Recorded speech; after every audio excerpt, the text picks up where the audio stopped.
Daily Bible and Gospel Readings. First reading from the book of the Acts of the Apostles, chapter 2, verses 1 to 11. When the time for Pentecost was fulfilled, they were all in one place together. And suddenly there came from the sky a noise like a strong driving wind, and it filled the entire house in which they were.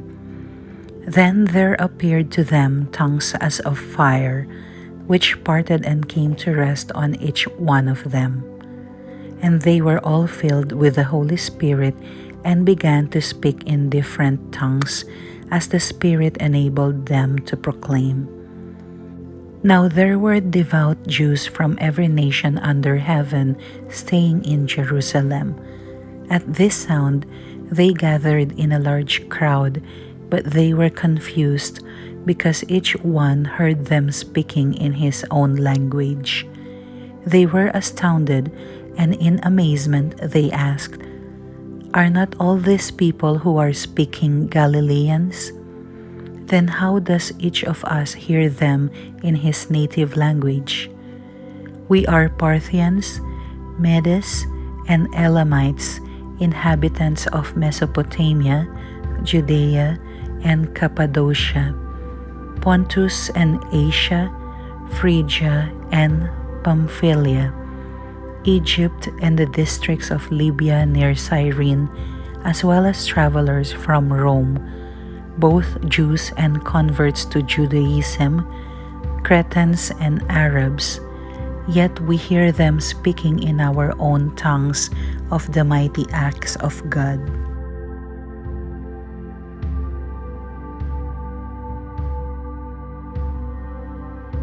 Second reading from the letter of St. Paul to the Romans, chapter 8, verses 22 to 27.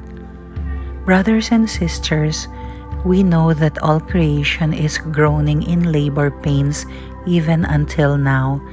And not only that, but we ourselves, who have the first fruits of the Spirit, we also groan within ourselves as we wait for adoption, the redemption of our bodies.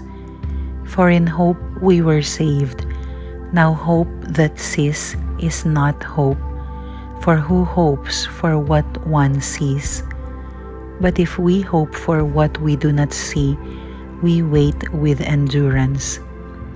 In the same way, the Spirit too comes to the aid of our weakness, for we do not know how to pray as we ought, but the Spirit Himself intercedes with inexpressible groanings.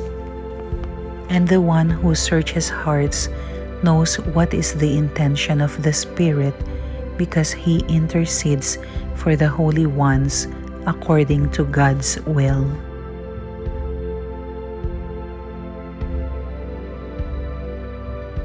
Sunday Gospel. From the Gospel according to John, chapter 14, verses 15 and 16, and 23b to 26. Jesus said to His disciples, "If you love me, you will keep my commandments, and I will ask the Father, and He will give you another advocate to be with you always. Whoever loves me will keep my word, and my Father will love him, and we will come to him and make our dwelling with him. Those who do not love me do not keep my words, yet the word you hear is not mine, but that of the Father who sent me. I have told you this while I am with you. The Advocate, the Holy Spirit, whom the Father will send in my name, will teach you everything and remind you of all that I told you.